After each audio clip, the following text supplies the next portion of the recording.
இது மகிமை நேரம். கர்த்தரும் இரட்சகருமாய் இருக்கிற இயேசு கிறிஸ்துவின் ஈடினேற்ற என்ப நாமத்தினாலே மகிமை டிவி நேயர்களை அன்புடன் வாழ்த்துகிறேன். மகிமை நேர நிகழ்ச்சிக்கு உங்களை அன்புடன் வரவேற்கிறேன்.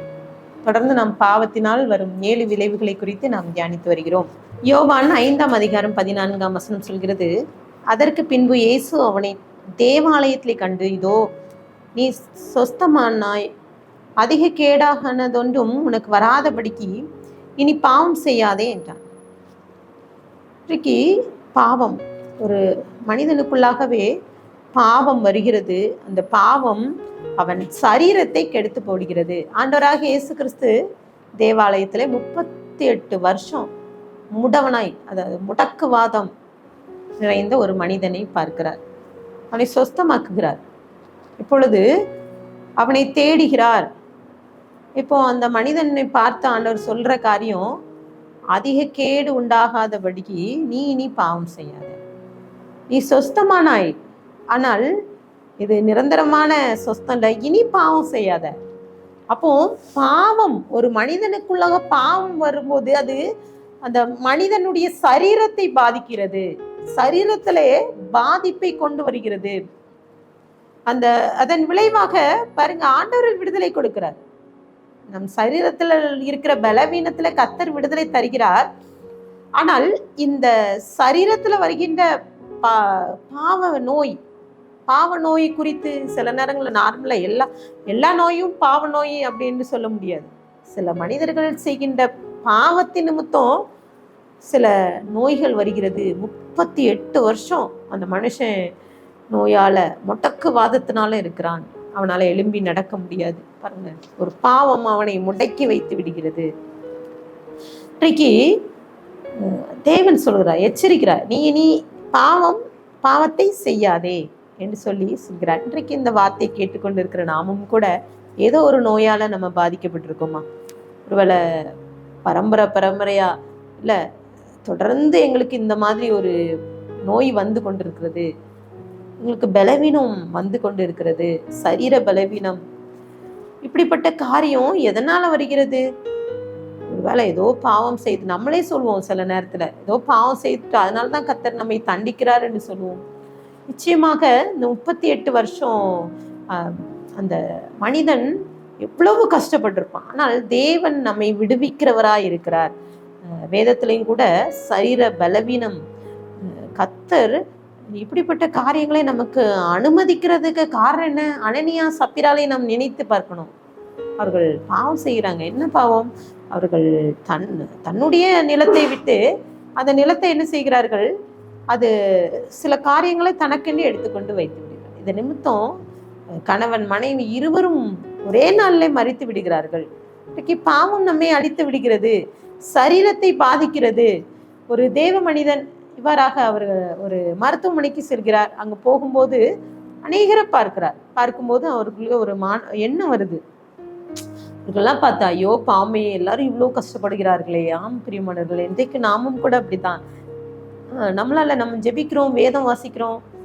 இப்போ நிறைய பேர் சரீர சுகவீனத்தோடு வருவார்கள். அவர்களுக்காக ஜெபித்த போது அங்க விடுதலை இல்லை, மாற்றம் இல்லை. ஏன்னா பாவம் அவனை அடிமையாக்கி வைத்திருக்கிறது. அவனுக்குள்ள 38 வருஷம் அவனுக்கு விடுதலை கொடுக்க முடியல. இயேசு அங்கே விடுவிக்கிறார். சில பாவம் இன்னைக்கு சில நேரங்களில் நாம் என்ன புலம்புகிறோம், இப்படிப்பட்ட காரியம், இந்த வியாதி வந்துட்டு, இதுல என்ன செய்ய? தேவன் விடுதலை தருகிறார். ஏன்னா பாவம் தான் நம்மை ஒரு மனிதனுக்குள்ளாகவே இப்படிப்பட்ட காரியங்களை அனுமதிக்கிறது. சங்கீதக்காரன் அங்கே சொல்கிறார் 107:17, நிர்மூடர் தங்கள் பாதக மார்க்கத்தாலும் தங்கள் அக்கிரமங்களாலும் நோய் கொண்டு ஒடுக்கி போகிறார்கள் என்று சொல்லி அங்கே குறிப்பிடுகிறார்.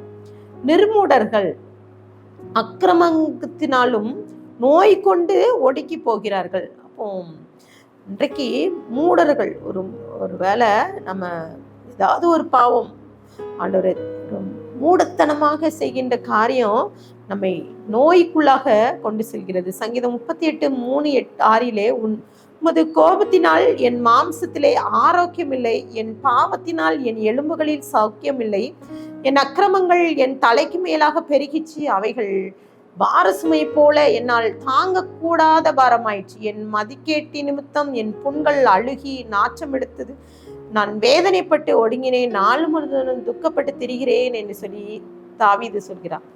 அப்போ அக்கிரமங்கள், என்னுடைய அக்கிரமங்கள் என் தலைக்கு மேலாக பெருகிச்சு, அவை பார சுமை போல இருக்குது. அதனால தான் ஆனால் என் மதிக்கேட்டி நிமித்தம் அது புண் அழுகி நாச்சம் எடுத்தது, நான் துக்கப்பட்டு திரிகிறேன். இன்றைக்கு இந்த வார்த்தையை கேட்டுக்கொண்டிருக்கிற நீங்களும் துக்கப்பட்டோ திரிந்து கொண்டு இருக்கலாம். துக்கம், ஒரு வியாதி வந்துட்டு இதுலேருந்து ஒரு விடுதலை கிடைக்கல, டாக்டர் சொல்லியிருப்பாங்க இதெல்லாம் இதை சுகப்படுத்த முடியாதுன்னு சொல்லியிருக்கலாம்.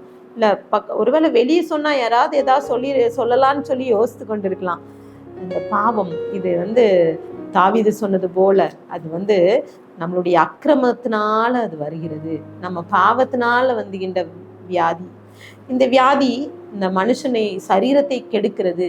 இந்த பாவம், இந்த அக்கிரமத்தினால் வருகின்ற இந்த வியாதி, ஒருவேளை அதை உணர்கிறீர்களா? என் சரீரத்தில் வந்த வியாதி பாவத்தினால் வந்த வியாதி என்று தாவீது உணர்றான். எனக்கு வந்திருக்கிற வியாதி பாவத்தினால் வந்த வியாதின்னு சொல்லிட்டு ஆண்டவர்கிட்ட ஜெபிக்கும் போது கர்த்தர் விடுவிக்கிறார். இன்றைக்கு ஆண்டவர்கிட்ட கேட்கலாமா? அவர் சொன்னார், தாவீது சொன்ன என் விண்ணப்பத்தின் சத்தத்தை கர்த்தர் கேட்டார். இன்றைக்கு ஆண்டவர்கிட்ட கேளுங்க, இசப்பா அந்த பலவீனம் இந்த பாவத்தினால வந்திருந்தா எனக்கு இதுல இருந்து ஒரு விடுதலை கொடுங்கன்னு சொல்லிட்டு ஆண்டவர்கிட்ட ஒப்பு கொடுத்து ஜெபிக்கலாமா? கண்களை மூடி ஜெபிப்போம்.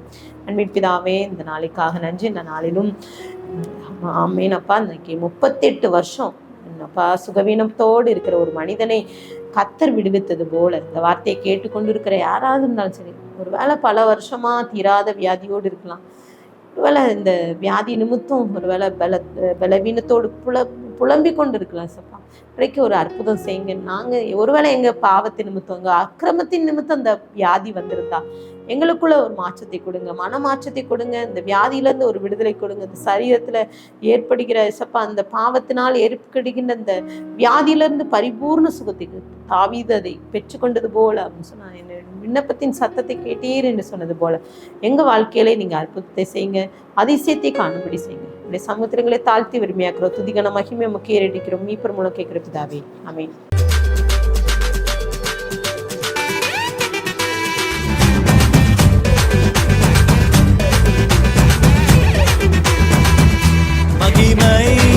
மகிமை